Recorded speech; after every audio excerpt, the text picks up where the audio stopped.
do whatever. I'm holding it because I can. I feel better, like right? if I otherwise I'm gonna be doing Exactly. that the whole time. Exactly. How are you? Doing good. How about yourself? Very well. Very good well. to see you. Thank you. How did last night's cave-in show go? It went very well. I'm exhausted. Yeah. So we doing this.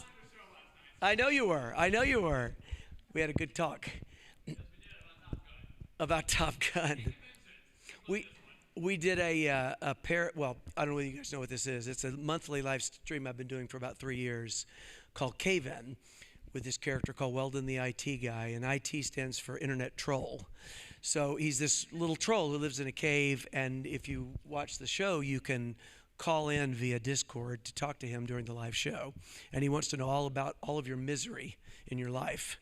Last night he was trying to get people to tell him where he should go on vacation because he's never been on a vacation. He doesn't think it's his kind of thing. Anyway, we always have some silly topic, and then we always run these mid-show, or in this case, end-of-show production numbers, and the one last night was Weldon trying to figure out what it would be like if he went to a theme park, and he was on a Top Gun ride called Tom Gun. Anyway, never mind. Too much information, but there may be a few people here who have actually seen the show. So. So how did you come up with the idea for the show? Well, I was trying to think of something I could do that would be not terribly expensive to produce, something I could do on my own that would be fun. And one of my favorite things to do for years, through the pre-Muppets and all through the Muppet time, was when we would do those appearances where the characters were just unscripted. On the Today Show or something like that, on a talk show. And we were just improvising and ad-libbing with the characters. And the great way to do that is to interact with the audience. So we set this up so that people can call in and speak to the character. And it goes wrong all the time. And, the internet doesn't work, but especially doing it live. But it's so much fun, and especially with this particular character, because he can be kind of as stupid as he needs to be, and he doesn't understand things, and and we get the material from the callers, so it's great to do that. So I understand, Rizzo is a favorite of yours. So what is it you like about Rizzo so much? Well, I think it was his sarcasm. He's very sarcastic. He was a character that was mine originally from, 45 years ago, and so developing him over the years was very special to me. And he was really the absolute opposite of a character like Kermit. He was sarcastic and completely self-centered, and all he cared about was himself and, what he's going to eat, where he's going to make money, things like that. So he's just this little guy who has that, and he's afraid of everything. He could get killed anytime, because he's small. So a lot of fun to do that character. Do you have a favorite Rizzo line that you voiced? Well, I don't know that I have a favorite. Everybody seems to love where he says, "Like the lamp, not the rat." Oh my gosh, my mom says that all the time. That was his thing in absolutely. Yes. I guess it was Christmas Carol. Yep. Yeah. And so but he's had a lot of good lines over the years. But my favorite thing about Rizzo in most of the years was working alongside Gonzo, especially in the two films, Christmas Carol and Treasure Island. Because Dave, who does Gonzo, and I worked very closely together on a lot of characters over the years. So. Now, we are right next to some of your stomping grounds where you worked at the World of Sid and Marty Krofft. That's right, yeah. Right. So what all did you do there, and what was that experience like? And how did you get involved with all of that? Well, it's interesting because I don't know whether you guys know about the World of Sid and Marty Krofft, but it was in the CNN Center. All those levels where that big escalator goes up used to be a theme park, originally built to be a theme park that the Krofts had. And that was about 1976. And it was the world's first indoor theme park. So I had a friend who was good. They were looking for a ventriloquist, which I'm not. But I had a friend who was quite a talented ventriloquist who was going to go down and audition for this role. It was a cool thing. The ventriloquist's head was going to be in a crystal ball, and a puppet was going to be here that he was running, talking to the head inside the crystal ball. So he was like the genie inside the crystal ball. But it was a ventriloquist routine, so it was a very cool setup. So he went down to audition, and he wanted to use one of my... I had built a bunch of puppets in high school, and he wanted to use one of my puppets to audition with. So I took a box full of puppets down there, but I wasn't going to audition at all. I didn't have any idea that I would do anything in this theme park.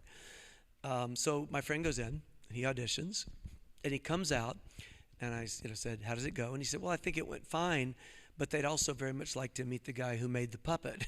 So I thought, okay, so I wasn't nervous. I had nothing to lose because I wasn't there to audition. And I went in and I actually, oddly enough, auditioned with a Kermit copy that I had built for the Crofts. And for whatever reason, I don't know what I did. I have no idea what I said. They thought it was good. And they decided to hire me to be in the theme park. And I remember them saying, you can't use Kermit in our theme park. And yeah, of course. So I had this other character who was this kind of beach bum hippie character named Otis, who I pulled out. And of all things, you'd never find this in a theme park these days, where people would allow you to come in and use your character in their theme park. That you'd never do that. They'd have to own the character, or it would be their character. But the Crofts let me do that. So my job at 18 years old was to come down here every day and walk around this theme park, not being a ventriloquist, with this character, just talking to people. And that started my love of improvising with people, and including people in an interactive way with the work. So that's how I got involved in that. And that only lasted about 6 months. Unfortunately, that theme park went bankrupt very quickly, about 6 months to the day almost. And it's because they felt like an indoor theme park, people will come year-round and will always have a crowd. But when the fall months came, just because kids went back to school, the attendance dropped so abruptly. It didn't matter whether it was indoors, So it went away quickly, and I lost that job, and it led to other things. But that was Croft. That was my Croft time. Very cool. I understand these days that Sid Croft, if you guys know who Sid Croft is, a legend in the puppetry world, is now occasionally doing Comic-Cons, and my hope is to run into him. I'd love to talk to him after all these years because he was very kind to me in those days. So ultimately, how did you get involved with puppetry? Like, how did you learn it? Because it's it's not something that a lot of people take piano lessons and that sort of thing. Right. It's not very often you take puppetry lessons. Yeah, it was. I guess I was aware of the Muppets since I was a really tiny kid, 3 to 5 years old, and I don't know exactly what drew me to it. My first real obsession as a preteen was the Peanuts characters. Charlie Brown, Snoopy, all those guys. I like that group dynamic. I say this now. I wasn't thinking this when I was 10. But the group of characters, the way they interacted, the way they all had their place. And the Muppets are very much like that if you think about it. And there was literally a point when I was like 9 or 10 years old. I started drawing all the Peanuts characters and, that kind of thing. And I thought, but, you can't. Charles Schultz, and this is probably not true, but I thought he probably does this all by himself. You can't really work with him and do this. But the Muppets, on the other hand, it's a whole bunch of different people. And I sort of veered off into this thing about the Muppets, and it was about the time Sesame Street came on television. So I started trying to build my own copies of those characters, Kermit, Ernie, Bert, all those guys, Oscar, and, performing them for the kids at school. And that was really my start. But I was just fascinated by how you did this, how this worked. And it was clear that the people doing it were having a lot of fun, which was appealing. But it was mostly, I was very interested in building them and then performing what I had constructed. So that was really the beginning. So, there's always the talk of CGI versus animation versus live action versus puppetry. Even though you can do so much more with CGI, it doesn't have that same life that a puppet does, despite the fact that the puppet is limited. What makes the puppets just be so much more emotional and lively? I can't figure out what it is. It's interesting because I know what you mean when you say you can do more with CG. Actually, I always used to tell people when we were doing the Muppets at Disney, they would say, "Do you think we can achieve whatever it is we're suggesting doing?" And I would say, with enough time and money, you can do anything. You can get in front of a blue screen or a green screen. You can do what you want to do with a puppet if you really want to put the time into it. It's easier with CG, I think, with computer-generated stuff. If anything, I think we almost always perceive the difference. There's some amazing characters that are nothing but ones and zeros in a computer. Still, I think we know the difference. And there's a certain, it's not that physics aren't applied to those characters too, but there's something about physics in the real world. And when you see a puppet interacting with a human or with each other, And the Muppets are a different thing. You know, you can have very realistic movement with a puppet. You can have more whimsical stuff like the Muppets. But I think we know it. I think we know that that's a real thing and not a thing that you couldn't sit in the room with. And somehow, I think it's possible that we might connect with that differently than even the best character that we know doesn't actually exist. I used to do all these talk shows I was talking about with Kermit. And somebody asked Kermit a similar question, which is an odd question to ask Kermit. It makes more sense to ask me that question than to ask Kermit. But they asked Kermit that question, and my response was that Kermit basically said, well, so here's what this interview would be like if I were CG. And he just ducked out of sight and never came back. And the guy laughed, and he said, okay, that's good. Kermit didn't come back up. So I held it for a long time and let the guy like suffer through the interview a little bit with nothing to talk to, you know. Kermit came up and said, so you see what I'm talking about, you know. You know. I love that. No, I did like a tiny bit of puppetry like a long time ago, and I remember some of like the techniques were things like, you know, not flipping the lid and things like that, where you're not doing like this. Yeah. Can you explain like kind of to the audience what exactly it means and how to like make that work, especially if we have like aspiring puppeteers here in the audience? If you first of all of the Muppets, Cookie Monster's a slight exception because he has those twirly eyes, but most of the Muppets have a white eye with a black pupil. Piggy has a little bit more detail in her eyes. Most of them are white and black. And the reason Jim did that was because it's the two most contrasty things on the screen. The Muppets can be any color and have all this material on them, but you got that black dot and a white space. And it draws your attention to the eyes, just like when I would talk to someone individually. We look in each other's eyes. We might look away and think and look back. But you can tell that character, theoretically, is when it looks into the camera, is looking at you and talking to you. And when that character looks at another character on screen, there's an eye focus. And I like to take that a step further. It's not just about eye focus, which is what a lot of puppet teachers would tell you. Yes, it's eye focus, but it's also beyond that, it's their mental focus. It's that they are thinking. And if you believe that a puppet character could be the worst puppet in the world, if you believe that it's alive and thinking, you're probably going to enjoy what it is that character's doing because it's alive. It seems to be really alive. But what you're speaking about is the idea that if you've got a puppet, it's got two eyes right here, and it's looking at something, and those eyes are basically fixed. If you do this, then the eyes are flopping up and down the whole time. So if it's talking to camera, which is you, the audience, then you immediately disengage a little bit because it's not looking at you. It's very easy to lose track of that too. I do it on Caveman all the time. I've been doing this my whole life because, you know, I'll be sitting there and all of a sudden I realize, oh, got to correct a little bit, you know, because I'm doing an hour-long show with my arm like this, you know. But the idea is to maintain that look right down the barrel of the camera, right down the lens. And so when they talk, I'm going to put this down for just a sec. It's almost as though, imagine if your hand is like this, right? So you're not doing this and you're not doing that because that hurts. You're doing this. You're moving your arm forward a little bit, right? So it's like imagine there's like a nail right through your wrist, right? So you're bending at that space. That's you're really doing this to a certain degree, right? So this goes forward. This top part goes forward, which lets that bottom part easily go down. And even though it can get very tiring to do this for a long period of time, the hardest thing about doing it is the steadiness of it, because you can start to fall over, or you can be, you get tired. But you can hold your arm without a puppet like this for 20 minutes, and it's going to get tired with no puppet on it. It's just a long time. So the secret is, I don't know that it's a secret, but the way that it works best is this is the part that's going to hurt tomorrow. It's your shoulders that are doing the work, and you don't want any of this to be tight, right? So you're letting this be like the puppet's feet on the ground. All of this stays very fluid.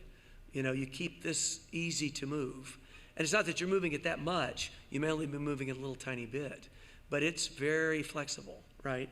So that's really, certainly for me, that's how I always did it. Try to keep this all limber and comfortable, and the pain is here, Thank you. Sure, sure. Cool. Now, I know you said you've made some puppets Yeah. before. So how did you like learn how to do that? Well, it's trial and error. You know, when I was a 10-year-old kid, there was no place to buy. By the way, I only ever got into puppetry because of the Muppets. That was the style of puppetry I want to do. There's many styles and amazing, incredibly believable characters that are just puppets on sticks. I mean, you know, there's all kind of ways to do this.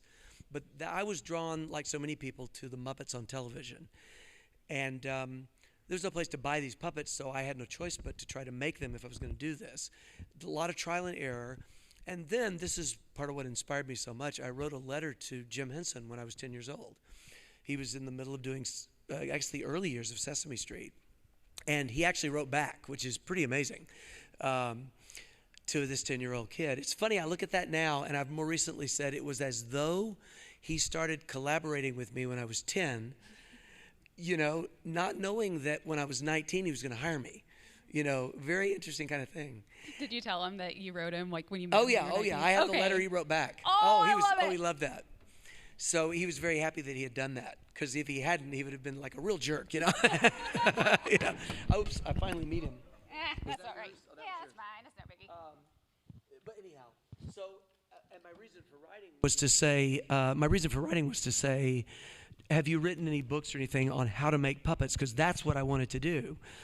And he hadn't, but he wrote back and said, you know, we published some Muppet patterns in a Woman's Day magazine a few years ago, which was a big mistake because it ended up being virtually every puppet that you bought for years. It was so stolen. But they were these simple little Muppet patterns, and I got those and started trying to make these puppets. Well, first my mom did. I had my mom sewing puppets all the time, and eventually she had, like, you know, she didn't mind, but it was like, I'm really going to have to teach you how to sew, you know. None of the Muppets are sewn on sewing machines, but that was the way I learned. And then it was 35 years goes by or something, and I decided to do cave-in, and I thought, well, I could hire somebody to build this puppet, which is enormously expensive if you get a really good quality puppet, or I can try again. And I had no idea that Weldon, this character, was going to be, whether I could do it. Just so happened he turned out great. But it's the first puppet I built in 35 years. So these days, anybody who wants to build puppets, there's so many resources online, which didn't exist when I was a kid, to really build high-end puppets. And the more you do it, the better you get, you know. Now, over the years, Muppets have worked with plenty of human characters. Yeah. Who has been some of your favorite humans to work with? You know, we have worked with so many people. And once in a while, we have been able to connect with some of these people, and they become friends, and you see them outside of work, and you can stay in touch. One of my favorite people that I ever worked with, do you guys know who Tom Bergeron is? Former host of Dancing with the Stars and Hollywood Squares. Tom became a buddy. Yeah, I would hang out with Tom and his wife and my wife, and we would do things outside of work. He's a terrific person. I love him. A few of the celebrities that I would only see occasionally are people like Alice Cooper, who's the first Muppet show I ever did. And he signed, I had built a puppet of him prior to my time with the Muppets, of an Alice Cooper puppet. I was a big fan. And he signed that puppet for me in 1978. And then in 2018, which is, 40 years later? My math just failed. We were at a MomoCon together. I brought the puppet, and he signed it a second time, like all these years later, and we redid a photograph we had done together back on my first day on the Muppet Show. So very cool, right? That's very cool. Because I was so young when I started, a lot of the stars who are quite a bit older now, they're still around, you know. Some of them aren't, but a lot of them are. Who else? My goodness. Mark Hamill, we spent a lot of time with back in his early days. They did the Muppet Show in the early Star Wars days. I haven't seen Mark in years, but I could probably get in touch with him, and he would certainly remember. So many people. John Denver was a big favorite. We did a lot of work with John Denver, the singer, you know. He had such amazing chemistry with the Muppets. Yes, he did. Like, anytime I saw them together, I mean, it was just, like, so natural. Yeah, and he was a great person in terms of chemistry with just Jim and the whole Muppet feeling, too. We must have done 3 or 4 TV specials. He did the Muppet Show, all kinds of things with John. Paul Williams, I don't know whether you guys know who Paul Williams is. Very, very well-known songwriter and actor. Yeah, terrific guy. Yeah, Phantom of the Paradise. He's starting to do Comic-Cons. If you ever get a chance to meet Paul, meet Paul. and has done so much music with the Muppets on so many of our productions, is still somebody that I, try to keep in touch with. Yeah, exactly. He wrote Rainbow Connection. Exactly. Now you've described Jim Henson's influence not so much as a legacy, but as a lineage. Yeah. Can you explain to what that means? I don't think technically, if you look on the dictionary, there's a big difference between those two words, but I make a distinction. And it hit me during the years when I was working with Disney that there was a difference between people who were talking about Jim's legacy, which started to feel like the body of work that he left us when we lost him, when he died. So he has this great legacy of this incredible work, but that was then. And I thought, well, what am I doing then? What I'm trying to do is carry on a living legacy.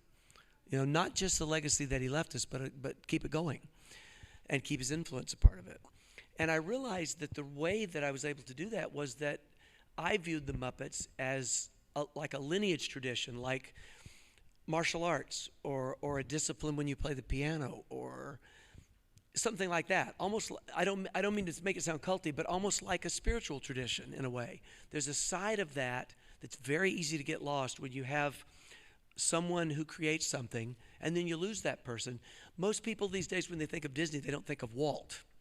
And there's an awful lot of people who are a lot younger than many of us here who probably don't think of Jim when they think of Henson these days, right? But because I was there and I know that the connection the Muppets have with the audience is almost entirely due to Jim's influence. And frankly, between all of us here, it's drifted a bit. There's not quite the connection these days with the Muppets, and that's why. At least I believe that's why. So lineage, it gets passed down, it gets passed on, and I think that's what Jim was trying to do. At the point in life when I showed up, he was trying to get people young like me that he could pass on the way that he did things. Very important stuff. Yeah, definitely. Now, do you have a favorite song that the Muppets have ever performed or you've gotten to do with them? Probably my favorite music actually is from Fraggle Rock. I always say to people that Fraggle is my favorite series that I was ever a part of for so many reasons, but largely because of the camaraderie amongst the people who were doing the show. We had this great group of performers, Canadian performers as well, because we shot it in Toronto, an incredible crew, and everybody in that room was welcome to contribute an idea, which is amazing. Oftentimes you'll have a producer or a director on a project that it's their thing and you're going to do it their way, and it doesn't matter what you think or what you know or where you've been or whether you love the character. It doesn't matter. That was a time frame where the guy who swept the floor could say, I don't think that's quite in character for that character, and he'd tell us why, and it would be considered, everybody was a part of the show in some small way or some big way. So Fraggle was great. Dennis Lee and Phil Balsam, these two incredible people. Dennis Lee wrote all the lyrics to every song on Fraggle Rock. Phil wrote all of the music. And the two of them together, they had to do 2 to 3 original pieces of music every show. That's a lot of music, and that's like next week you got to have 2 more songs, and they need to be different than the ones this week. And they were amazing together. Phil's still around.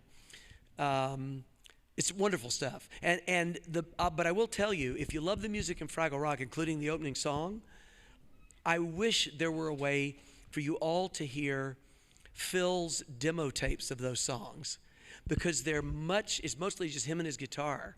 And it was amazing, his take on his music prior to us putting our voices on it, Really amazing stuff. Cool. Yeah. Now, outside of puppetry, I understand you've been involved as the board of directors or advisory board at Shambhala Preserve. I'm glad we brought that up. Yeah, can you talk about that a little bit?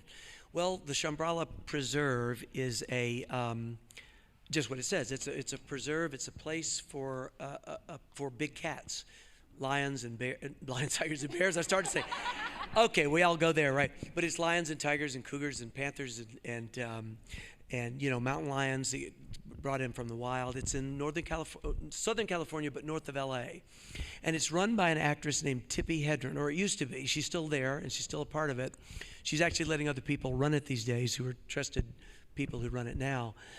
Tippi, if you don't know who Tippi Hedren is, watch Alfred Hitchcock, The Birds.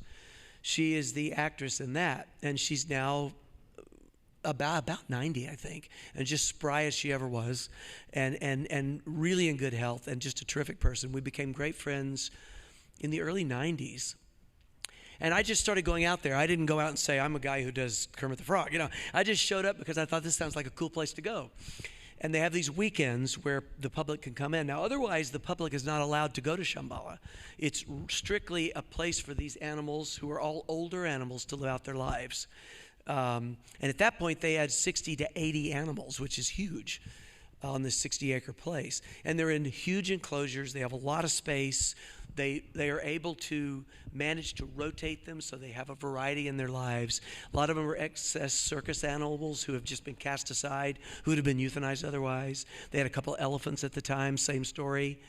Zoo animals. Once a zoo animal, especially big cats, gets so old that they are more expensive to take care of, and they don't look great anymore because they're old, they're oftentimes discarded. It's very sad. So they go to Shambhala, a place like that. And these guys, it's really classy. It's all the safety measures are taken. They are very strict about, you stay this far from the cage. You never squat down in front of a big cat, not because the cat can get to you, but because the cat will hurt itself trying to get to you. Because you're now down here, you're prey, and they're wild animals. No matter what anybody tells you, they never become domesticated, and they will and can turn on you. Siegfried and Roy, things like that, Anyway, that's my animal speech. But I became involved just because I loved the place. I kept going out there every weekend while we were shooting dinosaurs, if you guys remember that show. My weekends were spent at Shambhala 2 days a week. I'd pay and go in, $35. You go and you spend your day. And you take your lunch, and they have a big lake. And so slowly they started noticing this guy with the long hair showed up every weekend. And we started conversations, and slowly I began to get more involved. And then eventually they asked me and my wife to be on their advisory board. I've been volunteering out there for years doing various things. But it's still there. You guys can look it up online. And if you go to a YouTube channel called Roar, R-O-A-R video, you'll see a couple of documentaries that I shot out there. Tippy called me one Sunday morning and said, Steve, what are you doing today? And I said, whatever. She said, bring your camera out. Let's shoot some video. So I spent the whole day walking around this whole preserve with her, shooting video. I'm shooting video. She's in front of the camera, and I thought, this must be what Alfred Hitchcock felt like. Anyhow, but it's online. You can see it. My name's not on it, but it's a thing that I shot. So I'll tell you all about Shambhala. Awesome. Well, thank you, and thank you for helping kitties like that. Oh, yeah. They're beautiful, beautiful animals. It's too bad that they're in captivity in a way. I know we all, you go to a zoo and you love that, but it's really too bad. It's not great for them. No, and they're cared for in many cases, but still it's not great. And they can never be released back into the wild. Not really, because once they're domesticated, there's all kinds of reasons why it's hard for them to survive. So, but the good news is, in a funny sort of way, Shambhala started out when I was there in the 90s with 80 animals.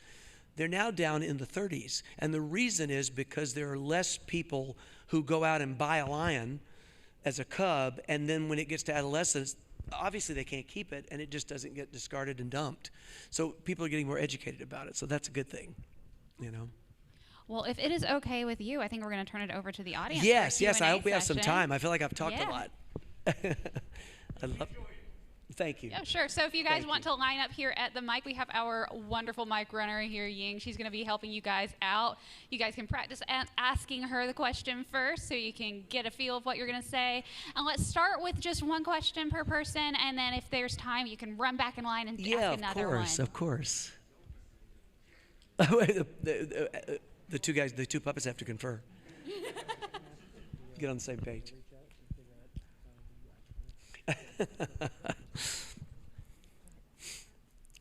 Hey, Steve. Hey, man, how you doing today? Well enough. The puppet came in, so I got that for you. You got your puppet. Good. Were you ever able to find out where the design for Kermit's iconic people came from? I haven't had a chance to check on that. We talked about it yesterday. Yeah, you asked me yesterday. Remind me of your name. My name's Jerry. Thank you. He asked me yesterday why Kermit has those certain pupils, all the other Muppets have the dot. And I honestly don't know the answer. I ought to, but I have no idea why Jim chose that design. And I was trying to remember, I think Kermit had that from the very first Kermit. So it was just it's like the collar. Why does he have a pointy thing around his neck? You know, Jim chose to do that, and the collar was added later, and his webbed feet were added later. I know Jim said that his original Kermit was not meant to be a frog. It was just meant to be kind of an abstract thing. You know, it wasn't supposed to be a frog. And when he became a frog, Jim added the webbed feet and a few and I think the collar for whatever reason, just a feature. But Jim, I don't know, Jim had a vision for characters. He would sketch characters, and oftentimes other people would build them. And for whatever reason, he liked the way that looked, the little pointy thing and those eyes. You know, I suspect it was just an artistic decision for no particular reason. You know, but if I ever find out the answer, I'll post it online somewhere. Thank you so much. Okay, sure. Hello there. Hey, how are you doing today? Doing pretty well, thanks. So my question is, anyway, I should start by saying, so I understand that after Jim's untimely passing, yes, you had a rather expanded role in Sesame Street, taking the role of Ernie. Yes. Are there any particular segments or sketches that you are especially proud of? With Ernie? Or in Sesame Street in general. It can be Ernie. Well, you know, I'll tell you my best Sesame Street thing for me is that Carol Spinney, who was Big Bird and Oscar. Yes, Carol. Carol is actually the person who got me into the Muppets to begin with, and that was back in 1977, 78. He was here in Atlanta for a puppetry festival, and I was 18 or something, and I met Carol at this thing. It was the Puppetry Center before there was a Puppetry Center, some of the same people. And I only went to this thing, honestly, because not to get a job, because it wasn't on my radar. I wanted to meet someone who worked for the Muppets because I was so obsessed with puppetry. And I met Carol, and I was the only person there, oddly, at that point, who was doing Muppet-style puppets. People were doing many other kinds of puppetry, but all my guys looked like Muppets almost. And so Carol was responsible for letting Jim know that there was this kid in Atlanta who he should look at. But Carol and I didn't work together over so many years because he's on Sesame Street and Jim had me doing everything else. So when Jim passed away and I was suddenly doing Ernie, Carol and I got to see each other a lot more, which was great. So that's probably my favorite experience on Sesame Street, was being able to spend time with Carol and to finally work on Sesame Street. In terms of a particular piece that we did, I don't know that I really have a favorite. I just loved being on that set. You know, you walk onto Sesame Street, it's one of the few sets in the Muppet world that's not raised off the ground, so you really walk onto a street. And it's just so cool to see that after seeing it on TV for so many years, you know? I'm glad you brought up Carol, because he really was such a legend. Yes, absolutely. Thank you for that question. You're welcome. Okay. Were you involved with the Dark Crystal? I was. In making that? I was. What can you say about making the sets and the environment for that world? A little bit, yeah. I wasn't involved in that part of it, but yeah, I was certainly there. I think Jim spent, along with the people he pulled in to do this, Brian Froud and everyone else, about 5 years or so prior to shooting the film, deciding what the environment was going to be like, the design on it, and how that could work into being practical puppets to do various things. There's this scene where all these eyeballs on a side of a hill move. Well, that was a huge thing to build. It's like 30 seconds in the film. And I don't know, if you counted those eyeballs, you'd know how, and divided that by 10, you'd know how many people were under there. It was a lot of people, because we all had our fingers in them. But stuff like that. It was the greatest thing in the world to walk onto one of those giant sets, because you were really in that place, you know, the sort of the great hall of the Skeksis where the crystal was hanging and stuff like that. It was there. It was practical effects, you know. The Mystic Valley, they called it, where the film opens, was a massive soundstage. It had to be 7 or 8 times the size of this room and at least twice as tall. Just huge, you know. And so you were consumed by that environment. Gave you the feeling of the film, you know. And certainly at that point, probably still, the set builders and designers in England were known for their work with plaster. All those sets, you know, a lot of times sets are made out of like plastic. They'll cast it like bricks. Not in England. Everything was, you touched it, it was hard. It was like a real brick. You know, it was a real rock. And I mean, just incredible detail work on all those sets. So very cool. Okay, thank you. Yeah, I you really bet. liked the world for that film. You're welcome. Yeah, yeah. Oh, so I got like a combination of yes. One of the hire you as Kermit. Yeah, I'm what is it? Yeah. And what Kermit performance are you the most proud of? Of Kermit? Yeah. Performance. Well, it has to be, there are two things that are my favorite things. Yeah. Probably Muppet Christmas Carol, because it was the course. first film I did as Kermit. Yeah. That was the first Muppet movie I ever saw as a kid. Did it really? The first one for you? Yeah, I was like 4 or 5. Well, it was a first for me too, because it was the first time I was Kermit in any kind of a sizable Cool. project. And it was also the first big project we did after Jim passed away. So Cool. it was super important to us. Yeah. So was it distributed by Disney? Say that again? So were that in Treasure Island distributed by Disney? It was. Yeah, that was actually a Disney film. Yeah. But you know, prior to them buying the Muppets. Yeah. So that's why Muppets in Space was by Columbia. Yeah. Which is why it's not in Disney. That's right. Yeah. Yeah, it was a great film. Probably I've narrowed down my favorite thing that I ever did with Kermit, and I almost had nothing to do, was the Queen's Jubilee in England, because it was just so cool. And I'd love to be there for, I guess she's got this 70-year thing going on right now. But it's just kind of cool to meet the Queen, you know. She wouldn't remember me, but it's very cool. And I had almost no responsibility. Kermit had this little introduction to make, but I got to be at Buckingham Palace, and all these incredible rock stars were there to do this giant concert, from Queen and Elton John and, you know, everybody. And Paul McCartney and, you know, all this stuff. And you're meeting those guys backstage. And then you get to meet the Queen, you know. And she was thrilled to see Kermit. You guys know Tom Jones, the singer. Kermit was sitting on his shoulder. Paul McCartney was standing in front of me. Rod Stewart is standing next to me. She comes down the line, and it's very formal the way, you know, you have to follow the protocol when you meet the Queen. She got there, and her face lit up, and she said, "Oh, I'm so glad you're here," to Kermit. Right? And I mean, it's just an amazing moment, you know. I really admire those guys. Despite all the stuff you read in the trash, papers, I love the royalty. Yeah, go ahead. Hi. I wanted to start by saying that I've been following your work for a very long time, and it's really shaped and changed who I am as a person. Oh, thank you. So, but I had a question. I know online I see a lot of people creating almost their own fan castings for Muppets and what kind of projects they want to work on. If they could create a Muppet spin-off, kind of similar to Christmas Carol was its own existing story, Treasure Island. But if you had your choice of previous project that you would recreate with the Muppets, what would you make? And You, in other words, like a film that's already been made that the Muppets could be cast into? yes. Oh, that's a tough one. There's so many funny things. Something really serious and grimy. One of my favorite films. Do you guys know Heat? Yes. Robert De Niro and Al Pacino?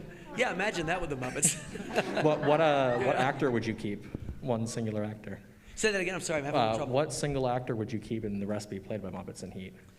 I'm sorry. I'm having a lot of trouble because of the mask. Yeah. In Heat, what single actor would you keep and let the rest of the characters be played by Muppets? Oh my goodness, that would be hard. Probably Robert De Niro. It'd have to be De Niro or Al Pacino. Do you guys know that movie? Do you really know that movie? No. If you don't know it, look it up, because there's a scene where they have this.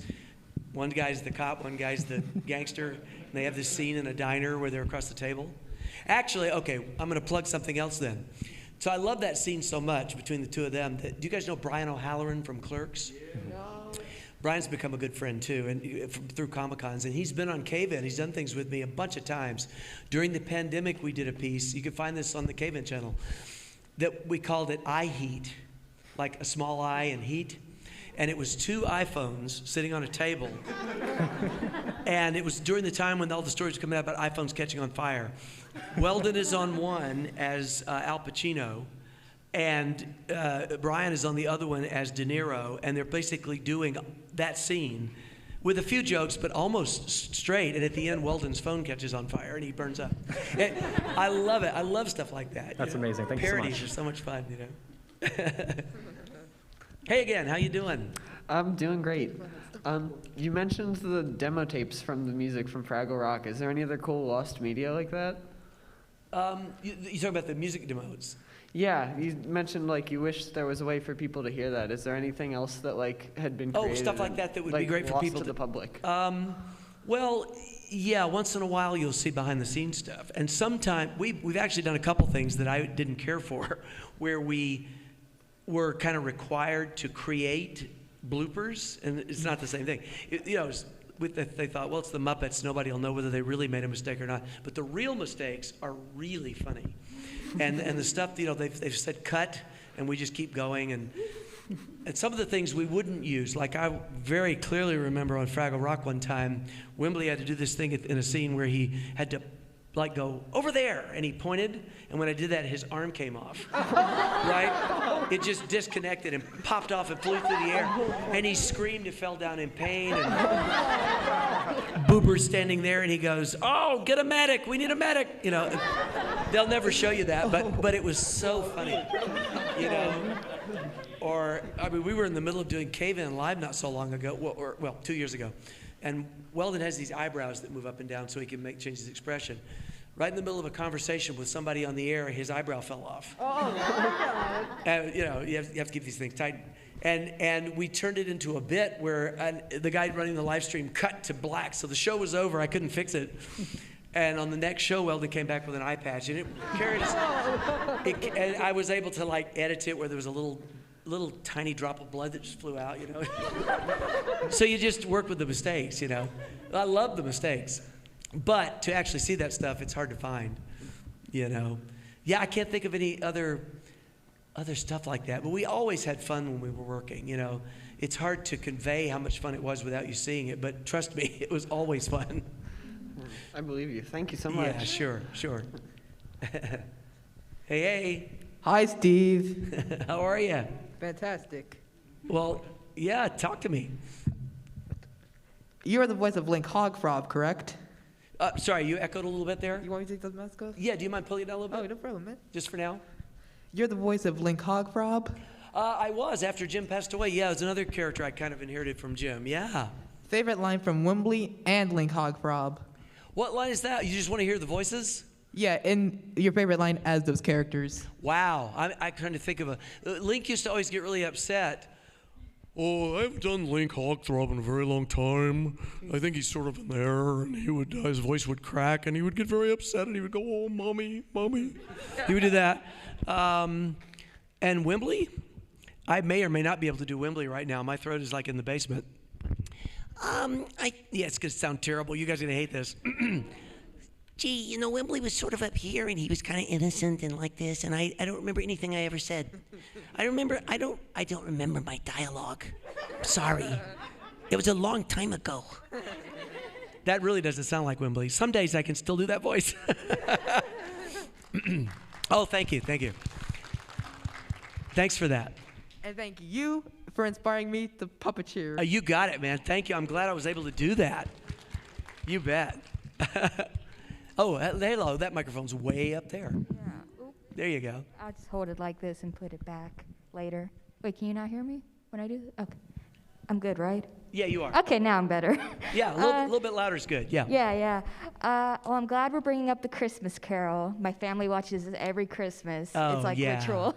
But do you remember like a funny or like your favorite scene? Kind of like, again, because you played Kermit, obviously, right. And he was part of like the Cratchit family. Do you remember like a favorite scene from that? Or there are, it's funny about that because I think my favorite moment in the film probably, well, there's two. One is the bit between Rizzo where Rizzo climbs over the fence when he didn't have to. Yeah.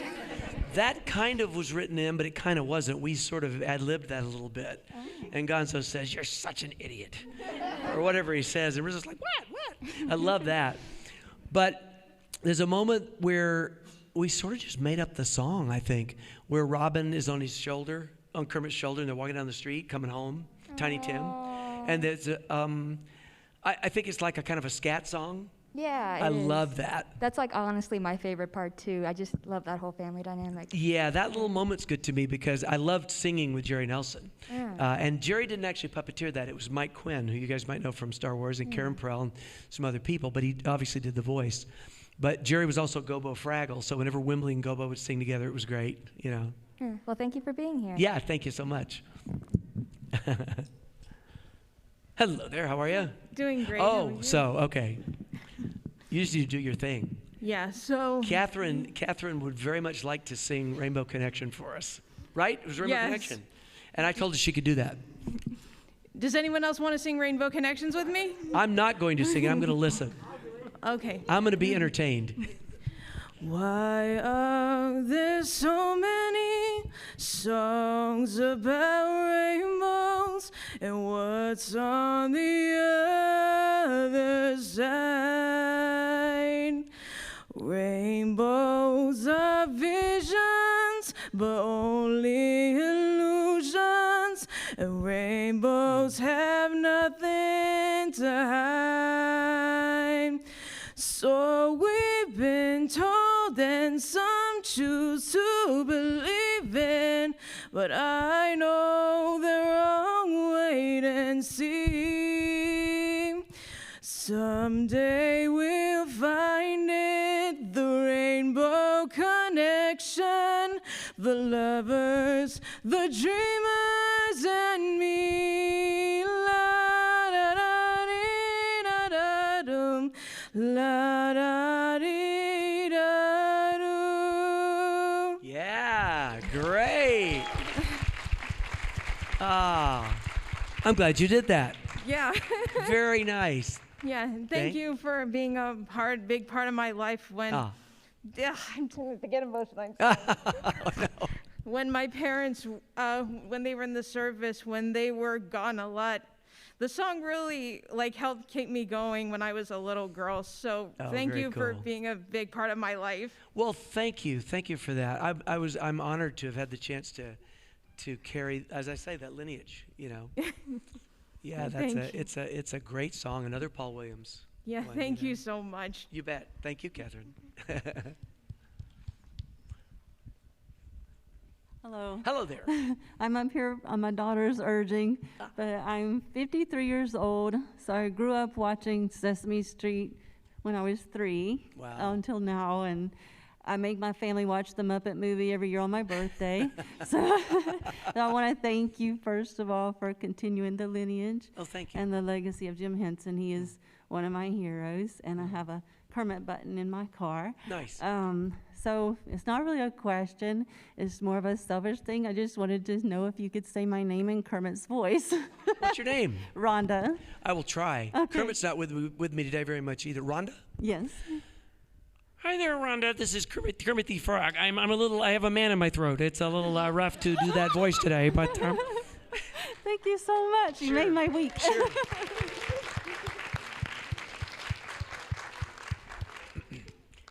Come on up. How are you? Hello, my name is Daisy, and first of all, you were one of my. You're awesome, and I loved all the stuff you were in.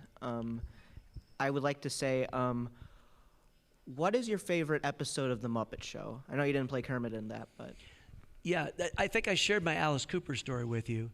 The only reason that's my favorite is because it was Alice Cooper, and it was my first show. So like I say, I was like a fish out of water. I just got picked up and dropped in London, and I'm doing this on the Muppet Show, So I didn't really know anybody yet. But I was right out of high school. I was a huge Alice Cooper fan. I was in all these long hair rock bands in high school, and we did his music. And he was incredibly nice to me, and I was the new guy. So it's not like he could have ignored me, but Alice was very nice to me. And then to run into him all those years later was great fun, So that I would have to say, they were all amazing. It was cool to meet all those stars that I had grown up seeing on television. The golden age of Hollywood people who are, many years gone now. Yeah, I guess that's probably my favorite episode. Yeah. Sure, thank you. Hello there. Hey, I have a quick question. since your favorite was with Fraggle Rock, do you have a favorite like Jerry Jules story? Did you get to talk with the writer? You know, I don't know whether I have. Well, I'll tell you a favorite story, and then I'll tell you why Jerry. Well, let me tell you why Jerry was so amazing first. He was extreme. He could be extremely sarcastic, and he had this kind of edge. But you never knew that when you met Jerry, because he was the nicest, most jolly person on the earth. And he was Jerry Jewell was the head writer for the Muppet Show and Fraggle Rock and many other things. Worked with Jim from early days, also as a puppeteer, but mostly as a writer and producer. He wrote everything you saw in those early days. And Jerry always found a way to enjoy anybody's humor, even if it wasn't funny. And if you did something, he would laugh along with you, even if it really wasn't funny. He just had this personality that allowed your humor to be funny to you, But Jerry and I got this thing going with wine bottle corks. So we're shooting Muppet Christmas Carol, and we're all staying in this house that was a house full of little apartments, right? Ground floor thing, open windows that open because there's no air conditioning in these places. And Jerry and his wife Susan, they'd have a bottle of wine every night. So we started secretly passing this wine cork back and forth to each other, like just a sneaky practical joke. I'd get home from a trip somewhere, the wine cork would be in my bag. I'd, send Jerry not a postcard because it wouldn't work, but a package, and it would be stuck in the bottom of the pack. Somehow we'd pass it back and forth. It'd be in his desk drawer when he came into work, right? And so we started writing things on it. So I still have this thing. And at the end of Christmas Carol, we've been passing this thing back and forth and back and forth and back and forth every day. One of us would find it. Like it'd be under his salad at lunch in his plate, So I get up one morning and I walk into my kitchen in this little place. He was in like the next little apartment over. The window had been open all night. And I look in the floor, and the floor is completely filled with wine corks. So basically, he and Susan had been saving these since the beginning of the production, and they just dumped the whole box in my window overnight. So he won. It was like, okay, that tops everything. That's a great story. Oh, he was just a zany, wonderful person. Thank you so much. Sure. Okay. Yes. How you doing? Good, thank you. I grew up watching the Muppet Show, usually in the evenings on TV. We only had 3 channels back then. Right. Yeah. Jim Henson, I grew up close to Leland, Mississippi. That's where Jim Henson very near where Jim reportedly was born. Yeah, sure. Yeah. And we pretty much, one thing I like to say thank you, because, I've pretty much watched all. Oh, thanks. Got my son into the Muppets and very good. Watching everything, the movies, and we do have the traditional Muppet Christmas Carol and things like that. Sure.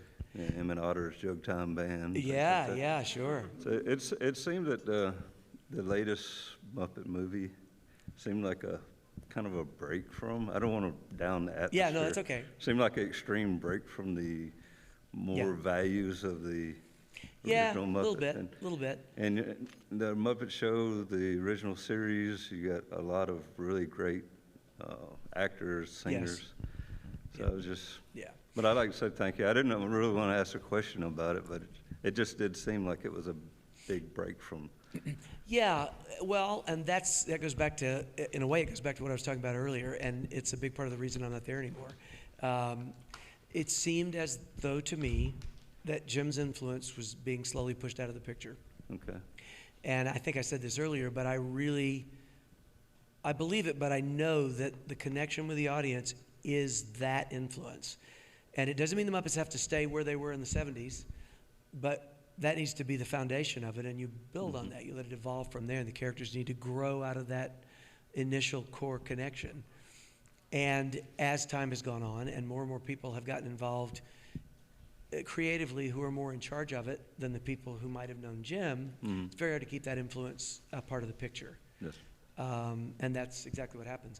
The Muppets, I used to say, nobody likes me saying this on the executive end, but that the Muppets sort of had become this palette of paints that anybody was allowed to paint with.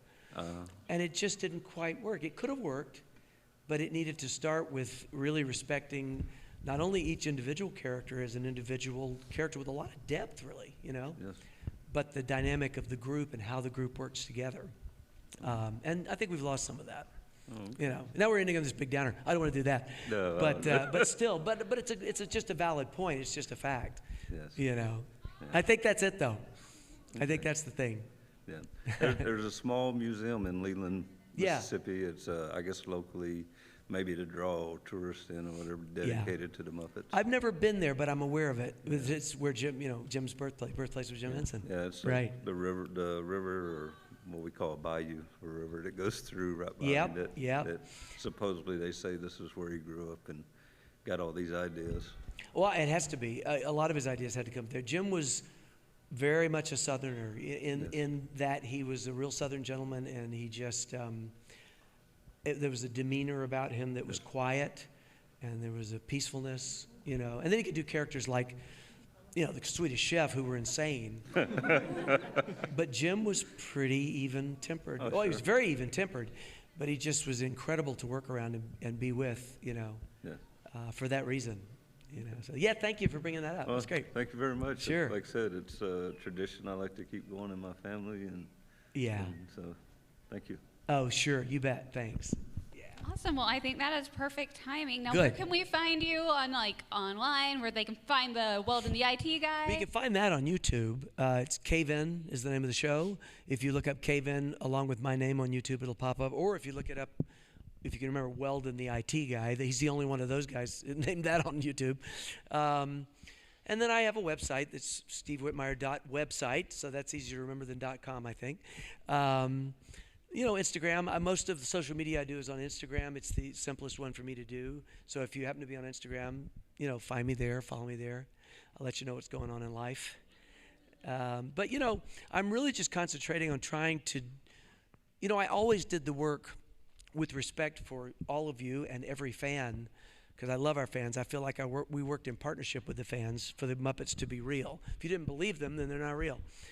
But honestly, I always did it's kind of selfish. I did the work because I loved it. I want to do it for myself, you know, and I still am.